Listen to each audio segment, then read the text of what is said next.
Pardon an interruption, this is Troy Hill with the Star Chronicles. If you haven't heard about Anchor, it's the easiest way to make a podcast. Let me explain. First of all, it's free. There's creation tools that allow you to record and edit your podcast right from your phone or computer. Anchor will distribute your podcast for you, so it can be heard on Spotify, Apple Podcasts, and many, many more. You can also make money from your podcast with no minimum listenership. It's everything you need to make a podcast in one place. So if you're interested in making your own podcast, download the free Anchor app or go to anchor.fm to get started. The Dallas Cowboys, America's team. Just Us Radio presents the Star Chronicles. How about this, Cowboys? Yeah! And goal. Elliott into the end zone.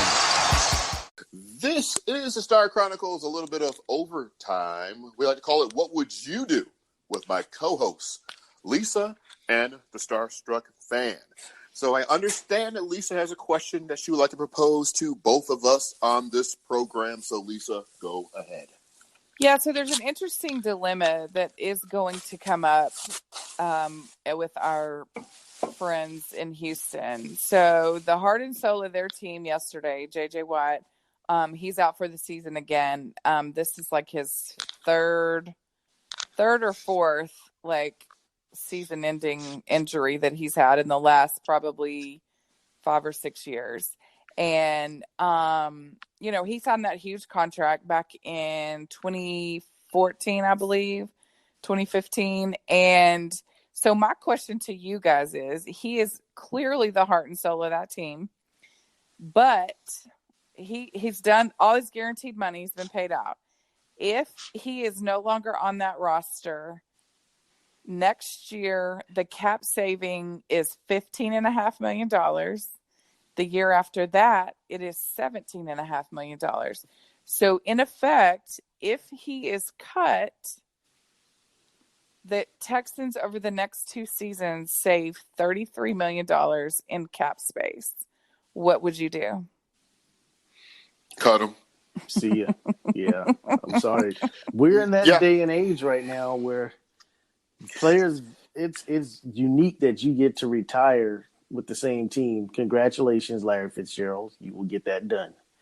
Mm-hmm. But J.J. Watt, like you said, Lisa, you brought up the numbers. Is unfortunately, he's just probably not. Hopefully, he does the right thing and he just retires. Honestly, that's what I said earlier. I was like, well, see, I would almost go one step further and stuff that I would have been thinking about this probably after the last injury. Mm-hmm. Well, I thought he would retire. I thought he was going to retire after the last one because it was I think it was a hip, maybe. I don't know, but he missed the whole season. He didn't even, play at all. And this one, he's played 7 games. And he's out. He tore his pec yesterday, and he's out for the season. And I was curious because I thought, okay, I know, and I told my brother's a big Texan fan, and I said he's going to retire. And I thought, I wonder what the cap, either dead money or the cap savings looks like. And normally at the end of these contracts, it's not huge cap savings, but that one was significant. And I was like, oh my gosh, and it pulls at your heartstrings, I guess, from there. It'll be a mutiny in Houston if they cut him. It'll be, I kind of compare it to when DeMarcus got cut here because everybody loved DeMarcus Ware. Mm-hmm. And yes, but we had to do it. Sure. And there was no one more upset about it than me. But once I took it, after I vented for straight days, the rational side of me, and yes, that does exist, took over and was like, okay, I get it from a business standpoint, but my heart says no. My brain says I understand it. So I think that's kind of what it would be like. I don't think JJ would make the team, but I don't think he would make that decision. I think he would do the right thing. I think, you're probably right. The fan base and stuff probably would be upset, but 2 years down the road, they would see they probably have 2 other marquee players on their team with that additional cap that's been saved, and they wouldn't even think anything else about it anymore.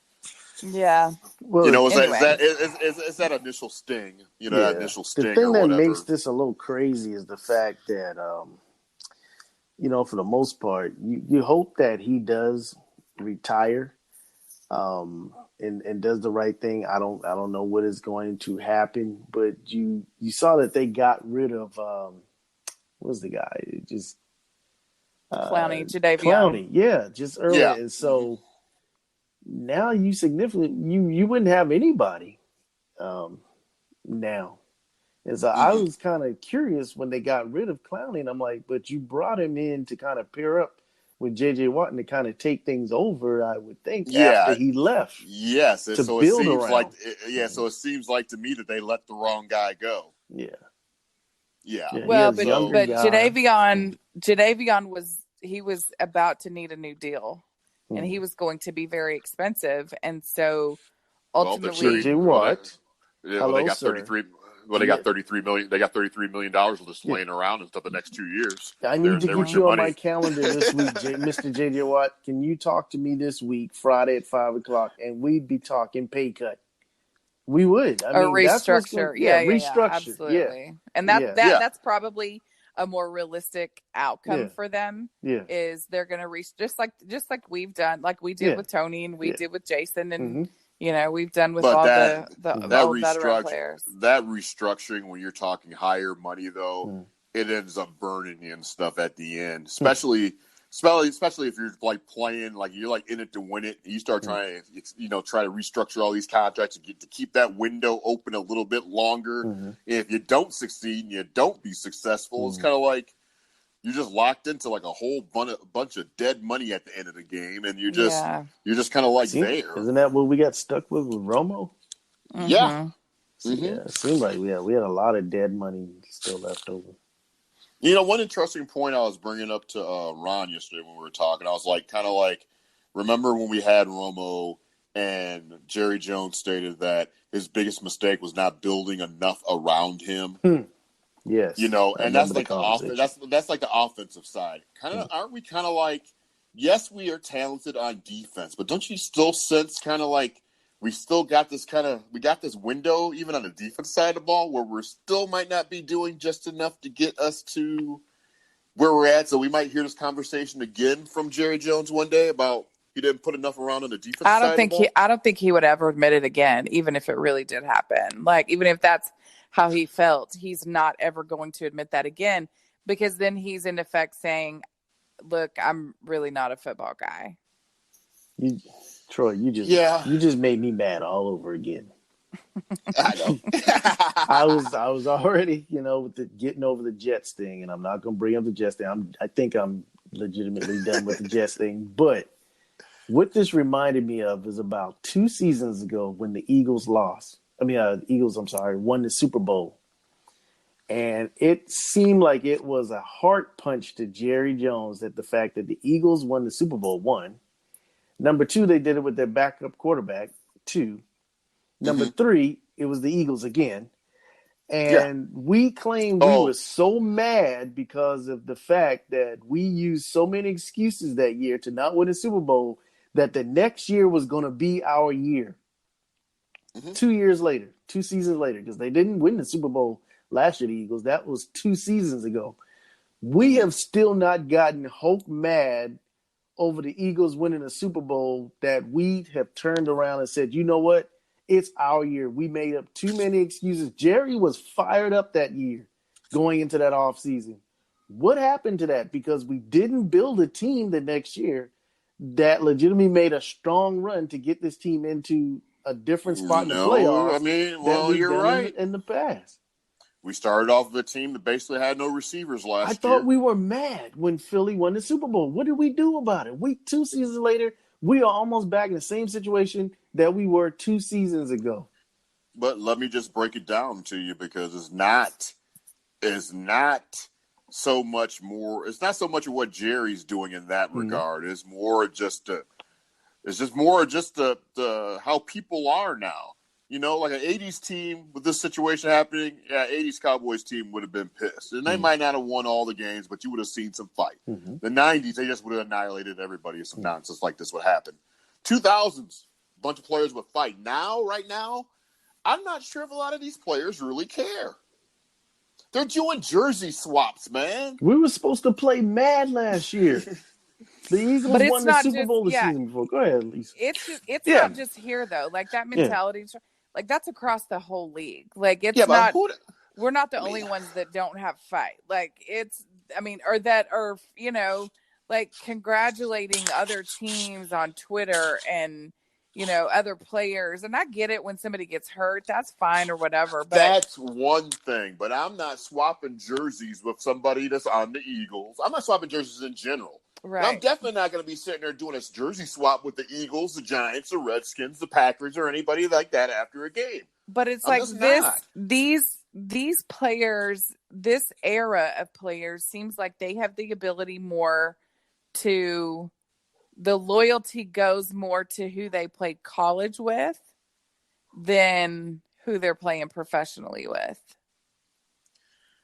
Because that's a lot of the jersey swapping is if they went to school together or went to the same school. I'm sorry. If my best friend, we both went to college. My best friend played for the Eagles. I'm sorry. He's just S out of luck. I mean, I'm not putting his jersey on. I don't care. We lived half our lives, like most of our lives together, knowing each other and everything. I'm sorry. I'm just not doing that. Yeah. I mean, I'm like, you're the unlucky one not to be able to play for the Dallas Cowboys.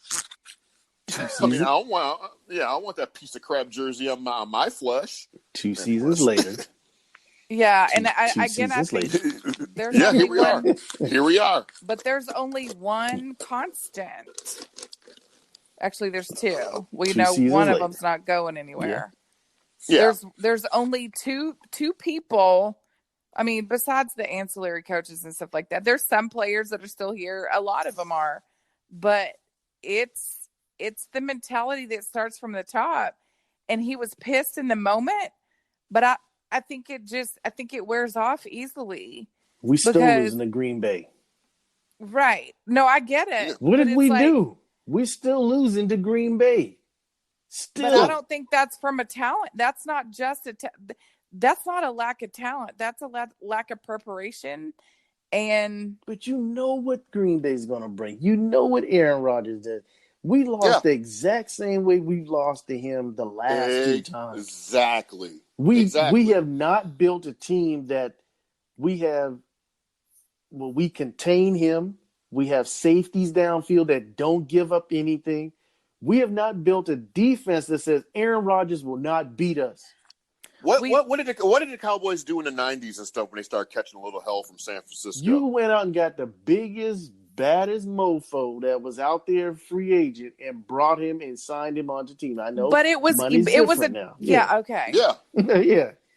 But you went out there, you made a move that was an equalizer to say, this guy is not going to beat us, and we're going to prove it by signing a guy that, that neutralizes that. But is it that we don't have the personnel to do that kind of thing, or do we not have the scheme to do that? There's a combination of both. I don't think the scheme's 100% there.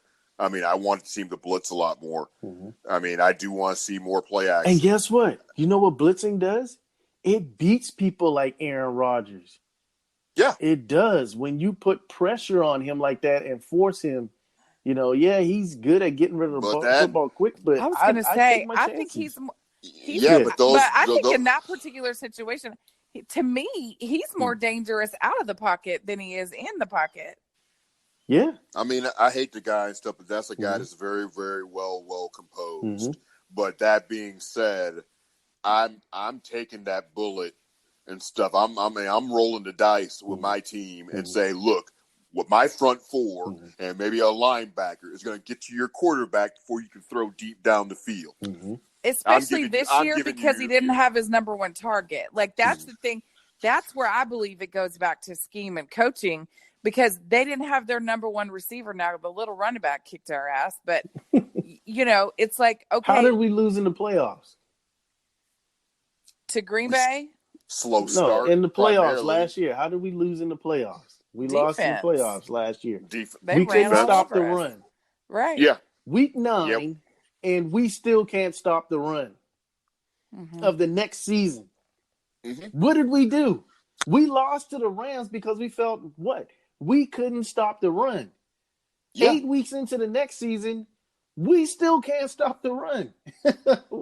It's true. What did we do? We don't get mad. Like I said, we don't get that Incredible Hulk mad that I would like to see, except for like when it comes to the NFC East. We get mad with him. You know, it's a perfect analogy right now. We're Professor Hulk. That's what we are. We're you know, in the movie, the Avenger movie, you know, Endgame, we're Professor Hulk. We're not the Incredible Hulk. We're Professor Hulk. We're like, oh yeah, we can turn it on and stuff. You know, it's not that big of a deal. Hell yeah, we're incredibly talented. We can do just about anything we want to, but we're not do it anyways. That's what we are. But we say we're mad, and we go out and we beat the NFC East bad for being mad, but we still can't beat Green Bay. You know, I don't know. I guess the rain season, we'll find out if we can beat the Rams this year. If we lose to the Rams again, we didn't make any improvements. We don't beat them.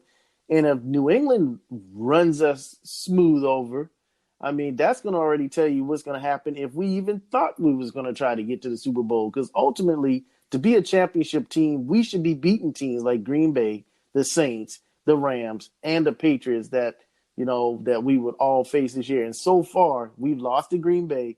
We've already lost to the Saints. We still got the Rams and the Patriots to go. And if we end up not beating those teams, I'm not going to feel comfortable going into the postseason if we even make it at that point. I'm telling you, don't be looking over the Vikings neither. Yeah. Don't be looking over them. Yeah, and what are we going to do with their running back? He's probably right now, he's the best running back in this league. Yeah. Yeah. And the crazy thing about it is you can beat Kirk Cousins. Because I believe we're undefeated against Kirk Cousins. Yeah. I don't think he's ever beaten the Cowboys.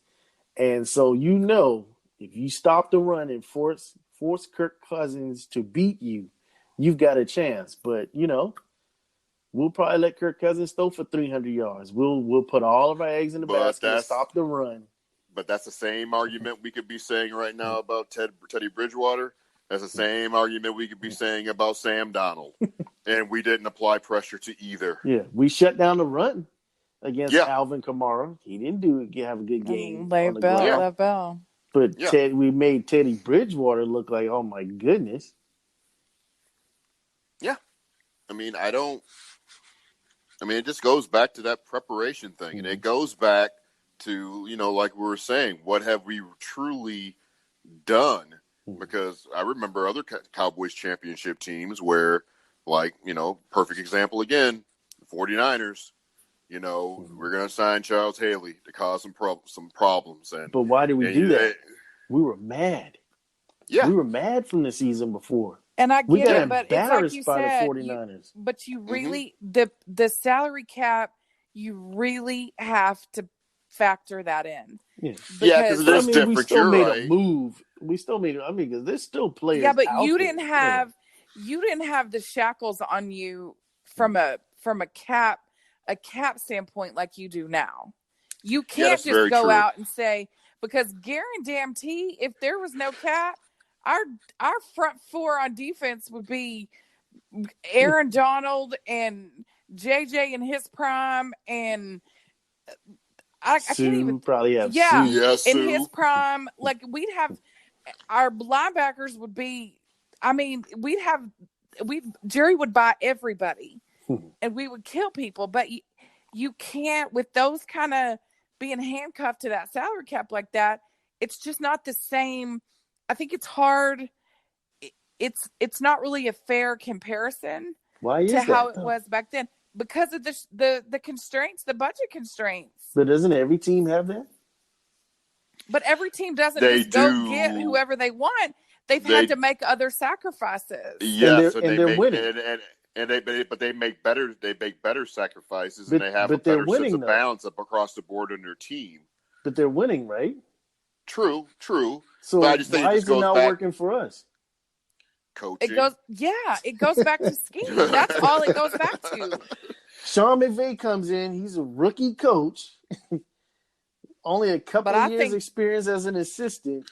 Well, but Sean he's McVay, turning back on into a defense. pumpkin as we yeah, speak. yeah. Sean McVay, But- he's been figured out. But can we get a coach And- in that at least looks good for one season and gets us to a Super Bowl? Well, not until you get rid of Red-Hatted Jesus. No. No, I mean that's sad and unfortunate, but I just don't think there's more to it than Garrett as well. I think it's the whole coaching staff needs to be thrown away. I don't even think it's the whole coaching staff, because let me see. I need to see, and this is where I get in a turmoil, because I want to see what Kellen can do without the Garrett umbrella. I don't know if it might be Jason. It might not be Jason. But I kind of want to, I'm not saying make Kellen the head coach. That's not what I mean by any stretch. Thank you, Jesus. But but what, do we know that Kellen Moore is getting to call his full range of plays? But that's just it right there.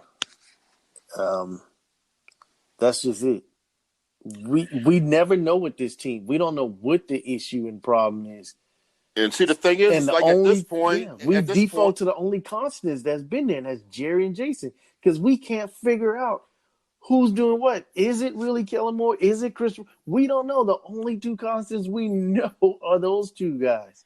Yeah, and one of them's not going away. One of them's not going until he passes to the next plane. Yeah, but at the same time, though, I'm at the point right now in my life where I don't even want to find out who it is. I just want them all gone. But I think, in my opinion, that creates way more issues than what we have now. Mm-hmm. Well, I'm sure there's other teams. There's 1,000 more issues. I think it's 1,000% worse. There's other teams that start with like a whole new coaching staff and stuff in the off season. This would be like the first time it's never happened. No, I'm not saying it's never happened. I'm just saying at where we are on the spectrum. I'm talking about the age of our offensive line. Dak's going into, he's about to finish his rookie deal. Zeke's already got his new deal. You got receivers that you need to sign, or you got one that you need to sign. Like, all this stuff is still in influx. I don't know that getting rid of everyone is the answer, but I know that there are, we talked about the one that's not going away. You've got to try something different at the top as your head coach. Okay, so everybody except Kellen Moore and Richard. So who's coaching Green Bay? I don't know. Matt LaFleur. Yeah. Yeah. Did he get the memo that you don't lose to the Cowboys? He just comes in, takes over Green Bay. He's the new coach of the Packers. And he's already beaten the Cowboys. Are you that naive that you don't believe that Aaron Rodgers is calling that whole effing offense? But I'm just saying. No, that's ridiculous. What is the problem? Yeah, Aaron Rodgers. The coach over there is a puppet. Aaron Rodgers knows how to beat the Cowboys single-handedly. Yeah, Aaron Rodgers is 7-1. Why don't we have that team where we haven't had a team like that since Barry Switzer took us over. Why don't we have a team that just can, you know what? You just stand on the sideline, we're going to win. Why don't we acquire players like that, you know what, just come on the sideline and just win? How are you going to do? They have people like Aaron Jones that are making minimum wage that they can afford. But their payroll, they don't even have a lot of payroll. They don't have any big name players. They have one. The one that touches the ball every offensive series. So who's designing all these plays? Aaron Rodgers is calling plays for Aaron Jones. I guarantee you, Aaron Rodgers is like, you over here with the headsets on, y'all can call whatever play you want, but I'm going to look at this defense, and I promise you I'll check out of it every time if I have to. I'll paint a bigger picture for you.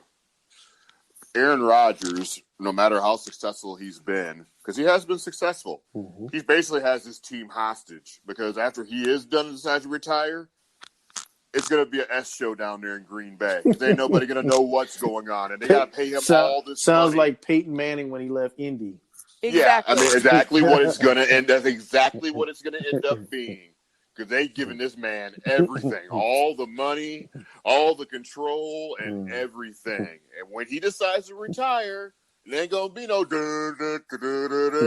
It ain't gonna be none of that. Nothing. It's all gone. I mean, that's the truth. I think Peyton Manning left and the coach got fired after he left. He'd been there through Manning's whole career. Mm-hmm. Yep. So I'm telling you, that's what's going to happen to Green Bay. That's their fate. But, anyways, anything else for this particular episode of whatever we're talking about, kind of overtime and stuff, a little bit? So I got my blood pressure up.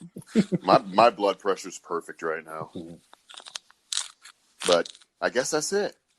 So, on behalf of myself and Ron and Lisa's blood pressure, we'd like to thank you guys for listening to the second portion here of the Star Chronicles Cowboys football podcast. I gotta cut that name down some. How do I say it so fast? But anyways, I almost lost breath. But anyways, we'll see you guys next time. Hopefully, we'll be discussing about a New York Giants victory, them us destroying them or whatever.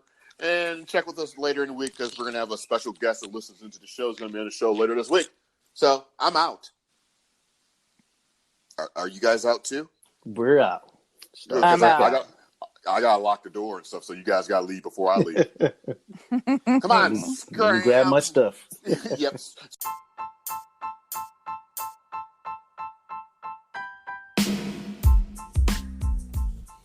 Hello, I'm Troy Hill with the Star Chronicles Cowboys Talk podcast, sponsored by Anchor, the easiest way to make a podcast. Anchor gives you everything you need in one place, free, which you can use right from your phone or computer with creation tools that allow you to record and edit to get your show sounding glorious. They'll even distribute your podcast for you so it can be heard everywhere like Spotify, Apple Podcasts, Google Podcasts, and many more. You can easily make money from your podcast with no minimum listenership. So what you need to do is download the Anchor app or go to Anchor FM to get started. Did I mention it was free?